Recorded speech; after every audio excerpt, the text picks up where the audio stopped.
is a bit of an upset. Hey, Will Foster, just one bucket in the first half, but it was a big one. And Gonzaga leads Portland by 6. Second half on the other side.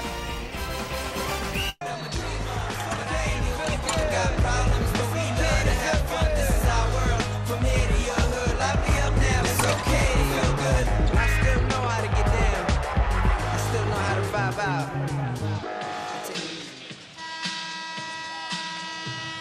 42-36 our halftime score here at the Chiles Center in Portland between the 1 and 2 teams picked in the preseason West Coast Conference poll.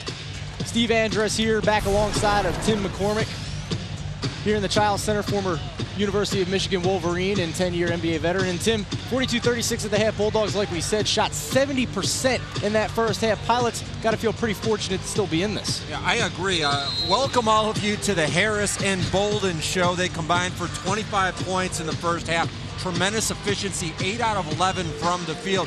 And on the other bench for Portland, before the game I said the two keys, 10 and 10. They needed 10 triples, only had 3.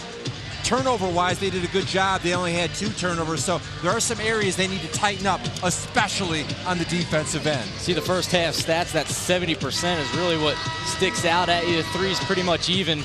All 3 of those triples for the Pilots came from Jared Stoll off the bench, who was 3rd in the nation a year ago in three-point score and a three-point percentage, rather. And on the other side, it was a freshman, Elias Harris, with 13 points, and Bolden right behind him with 12, and those 6 assists. Had those 6 assists before he even made a field goal in that first half, so he was sharing the ball as well. As we're ready to go here, Gonzaga will start with possession to begin this second half of play, leading by 6. Once again, spacing on the offensive end. Dangerous pass for Sacre, who's back into the game. He has 2 fouls, misses it. Rebounded by Nick Rivio. Pilots leading scorer with the ball. Setting up, back over to Ethan Niedermeyer, the vocal leader of this Pilots team. Inside, Knutson the turnaround. No good, rebounded by Bolden, his first of the game. This is a guard-dominated conference, but both these teams loaded with quality big men. Bolden inside the Sacre, an easy bucket to begin the second half for Gonzaga. That's Sacre's first 2 points of the game after he was in foul trouble for a lot of that first half. Tipped away by Gray, called back in by Rivio. About 60% of the offense by the Pilots is a set play. They flow into motion.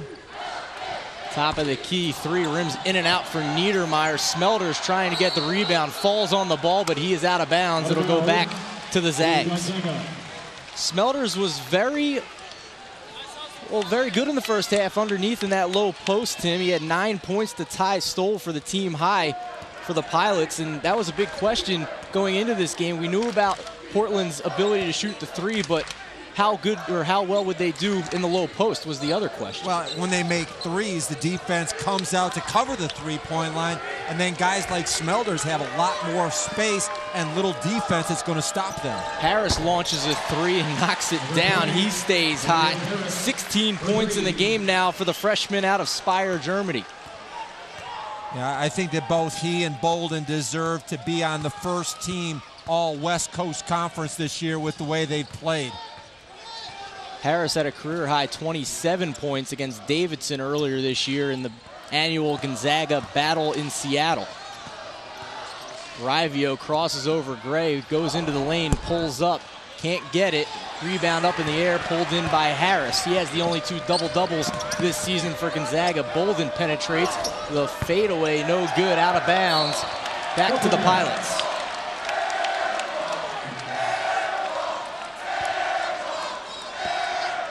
This is a Portland team who cracked into the top 25 rankings earlier this year with a week where they beat UCLA by 27, then beat a ranked Minnesota team before losing to West Virginia in the 76 Classic. First ranking in 50 years for this team. Count it, and the foul for TJ Campbell. He'll go to the line to try and complete the 3-point play as he has 8 points in this game, the 5'9" senior out of Phoenix, Arizona. And in that game in Anaheim, Eric Revenot had one of those wow moments. He said that he looked up at the clock and noticed they were up by 27 against UCLA, and he looked over at Ben Howland and he thought, wow, I should be subbing my guys out by now, but he was so worried about that UCLA comeback that he left his guys on the court. He said he used the word paranoid because he saw those big 4 UCLA letters on the other team's jerseys. Inside, count the bucket on the turnaround for Sacre. When you're looking for a comparison for Robert Sacre, we talked about Eric Revenot's roots at Stanford. I think that Sacre's got a chance to play a lot like Brook Lopez with his length and his strength and fundamental skills. Still a long way to go, but we've seen how well Mark Few has developed the big guys in the post over the years. We're talking Calvary and Batista, and the list just goes on and on. Ronnie Turioff. He really made a concerted effort this offseason, left the Canadian junior national team to go back to Spokane to work out more to get ready for this Gonzaga season in his redshirt sophomore year. Knutson almost loses it, back over to a streaking Raivio. And a timeout quickly by Coach Revenot. That's 49-40 Gonzaga. We'll step aside for a moment, come back for more here in Portland. Gonzaga with such a rich history of guards in its program, maybe none more than Mr. John Stockton.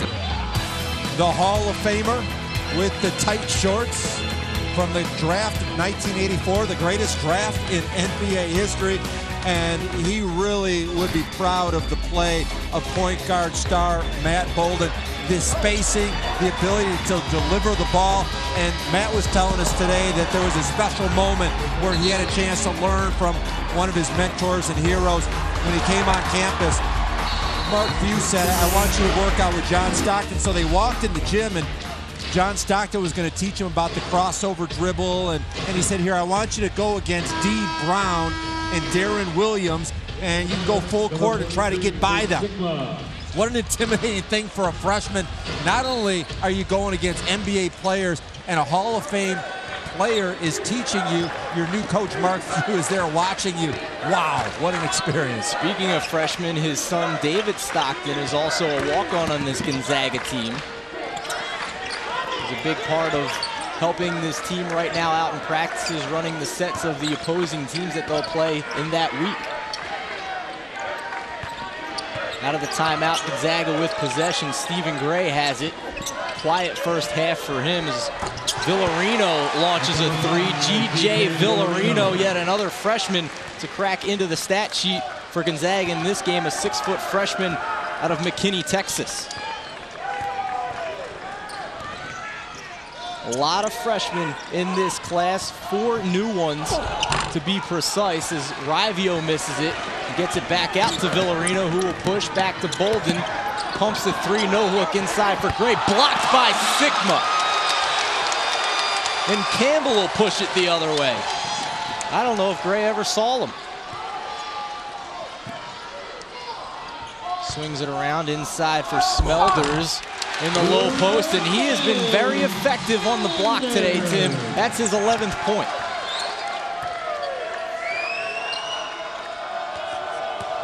Gray goes on the drive, gets stuck in the lane to Bolden, launches a 3, can't get it to go over Niedermeyer, who lost his footing. Campbell saves it from going out of bounds. Very quickly come the Pilots back down the court. Well, I love the way that Portland uses their big guys going to the rim. Their big guys really understand the fundamentals. Timeout on the floor. When we come back, Smelders will go to the line with Gonzaga leading. Portland hanging around, trying to pull the upset over 18th ranked Gonzaga, 51-42 the score with 15:08 remaining. And the Pilots have done a pretty good job in the low post in this game. They're well schooled in the basics and the fundamentals of post play. Great seal, nice delivery. You get free throws out of the deal.